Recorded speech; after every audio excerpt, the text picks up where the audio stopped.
ఒక్కొక్క కాలం నందు ఈశ్వరుడి యొక్క అనుగ్రహం చాలా విశేషంగా ఉన్న కారణం చేత ఒక జీవిత పర్యాంతానికి సరిపడినటువంటి ఉపాసన ఆ రోజు చేసుకోవడానికి సాధ్యమవుతుంది.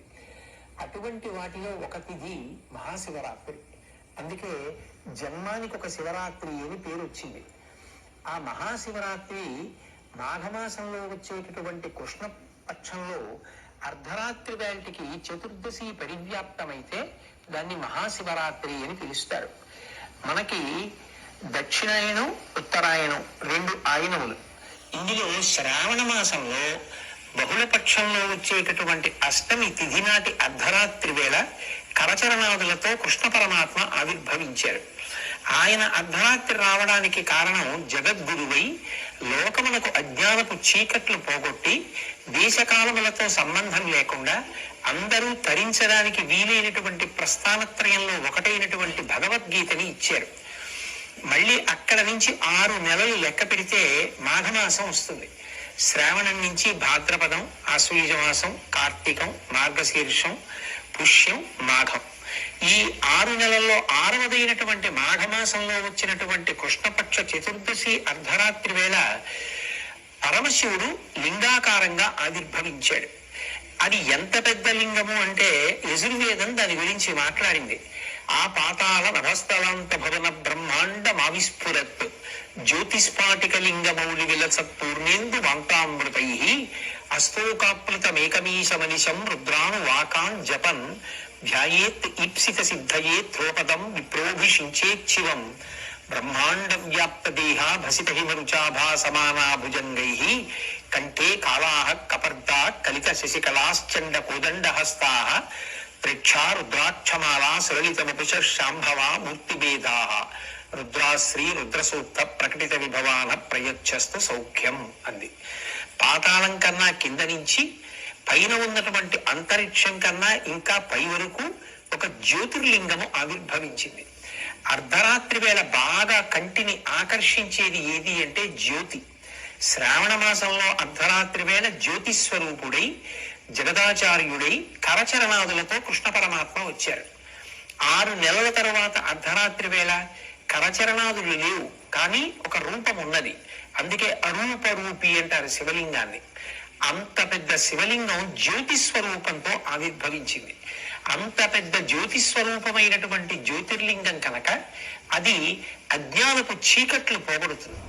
అటువంటి శివలింగం ఆవిర్భవించినటువంటి రోజు ఏది ఉన్నదో దానినే మహాశివరాత్రి అని పిలుస్తారు. ఒక్కొక్క కాలం నందు ఈశ్వరుడి యొక్క అనుగ్రహం చాలా విశేషంగా ఉన్న కారణం చేత ఒక జీవిత పర్యాంతానికి సరిపడినటువంటి ఉపాసన ఆ రోజు చేసుకోవడానికి సాధ్యమవుతుంది.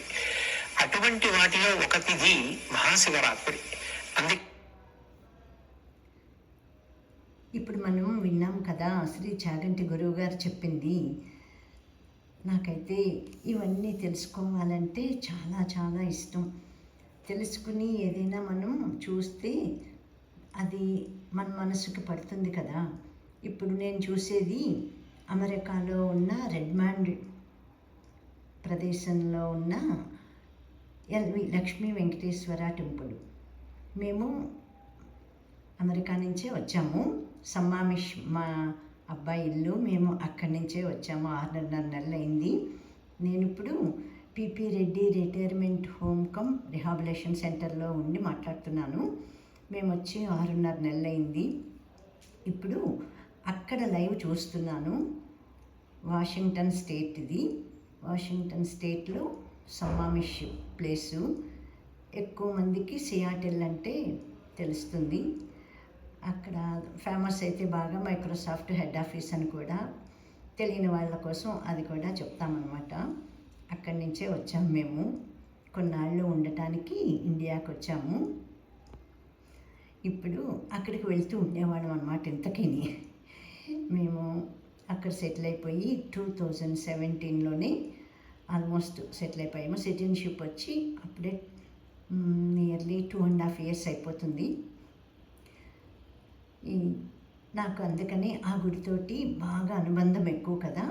ఇప్పుడు ఇండియాలో ఇక్కడ మేము ఇప్పుడు హైదరాబాదు మేము ఉన్నది రిటైర్మెంట్ హోము.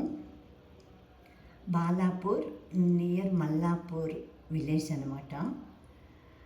అక్కడ ఉండి నేను ఇప్పుడు ఇది వీడియో లైవ్ చూస్తున్నాను. ఇప్పుడు లైవ్ తెల్లవార్లు కూడాను అక్కడ చేస్తూనే ఉంటారు అభిషేకాలు. ఈ అభిషేకం చేయటానికి లింగోద్భవకాలం అర్ధరాత్రి 12 అని అందరికీ తెలుసు కదా. ఎందుకు అలాగే అభిషేకం చేస్తారంటే పరమశివుడు పెద్ద అగ్నిస్తంభంలాగాను లింగాకార రూపంలో ఏర్పడింది ఈరోజు అర్ధరాత్రి 12 కాబట్టి అది అగ్ని అంటే వేడిగా ఉంటుంది కదా, అందుకని చల్లబరచడం కోసం ఇలాగ అభిషేకాలతోటి చేస్తూ అందరూ జాగరణ చేస్తారని తెలుసుకున్నాం కదా మనం. ఇప్పుడు నేను అదంతా చూస్తూ ఇక్కడ చాగంటి వారి మాటలు కూడాను వింటున్నాను. ఇదంతా ఎంతో జన్మానికో శివరాత్రి అని ఎందుకంటారు అన్నది ఇప్పుడు గురువుగారు చెప్పారు కదా. ఇవన్నీ వింటూ ఉండి ఇవన్నీ చూస్తూ ఉంటే నాకు ఇంకా బాగా మనసుకు పట్టి ఆనందంగా అనిపిస్తుంది. ఇవి ప్రతిసారి విన్నా కూడా మళ్ళా వింటూ ఉండాలి కదా. మనం ఆచరించటానికి అజ్ఞానం అనే చీకటిని తొలగించుకుని జ్ఞానం అనే వెలుగుని మనం తీసుకుని మన జీవితాన్ని గడపాలి అనే సందేశం అన్నమాట. ఇవన్నీ మనసుకు పట్టించుకుని మన జీవనం గడపాలి. అందులో ఇప్పుడు మాలాంటి వాళ్ళ జీవిత చరమాంకంలో వచ్చేసిన వాళ్ళకి ఇంకా అవసరమని నా అభిప్రాయం. ఈశ్వర పరమేశ్వర కాపాడు, రక్షించు అందరినీ. లోకా సమస్త సుఖినో భవంతు, సర్వే జనా సుఖినో భవంతు. ఓం శాంతి శాంతి శాంతి. మేము అక్కడి నుంచే వచ్చాం కానీ మళ్ళీ ఏమో ఎప్పుడు వెళ్తామో తెలియదు. శివయ్య కాపాడు, అమెరికాని కాపాడు, ఇండియాని కాపాడు, మొత్తం విశ్వాన్నంతాను కాపాడు. అందరినీ సన్మార్గంలో నడిపించు, అందరికీ సద్బుద్ధిని ప్రసాదించు, అందరినీ ధర్మార్గంలో నడిపించు, అందరికీ భక్తిని ప్రసాదించు. భక్తి అంటే ప్రేమ అంటారు. భగవంతుడి పట్ల భక్తి ఉంటే భయం ఉంటుంది. భయం అంటే ఎందుకని నేను తెలుసుకున్నది, భయం అంటే నువ్వు భగవంతుడు ఉన్నాడని నమ్ముతాం కదా. మనం తప్పు పని చేస్తే భగవంతుడు కూడాను చూస్తాడు, మాటలు మాట్లాడితే వింటాడు అనే భయం కూడా వస్తుంది. ఆ భయంతో మనం సన్మార్గంలో ప్రవర్తిస్తాము. ఎప్పుడైతే భయం ఉంటుందో మరి ఆ తప్పు పని చెయ్యం కదా మనం మానవులం అందరమును. అందుకని భక్తి అంటే ప్రేమతో పాటు భయం కూడాను ఉండాలి.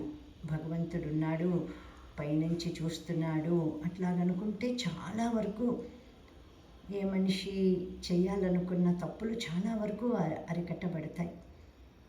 భగవంతుడు ఉన్నాడని నమ్మితే ఇంకేంటి చెయ్యరు కదా. కాకపోతే ఉప్పు కారం తిని బతికే మనుషులం కదా అందరమును.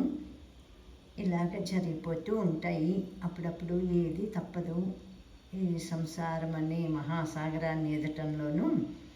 కానీ ఎక్కువ భక్తి మార్గంలో ఉంటే కనుక అవన్నీ సరిదిద్దుకోవటానికి మళ్ళా ఫ్రీక్వెంట్గా చేయకుండా ఉండటానికి ఉపయోగపడుతుంది భక్తి మార్గం అన్నది నాకు బాగా తెలుసు.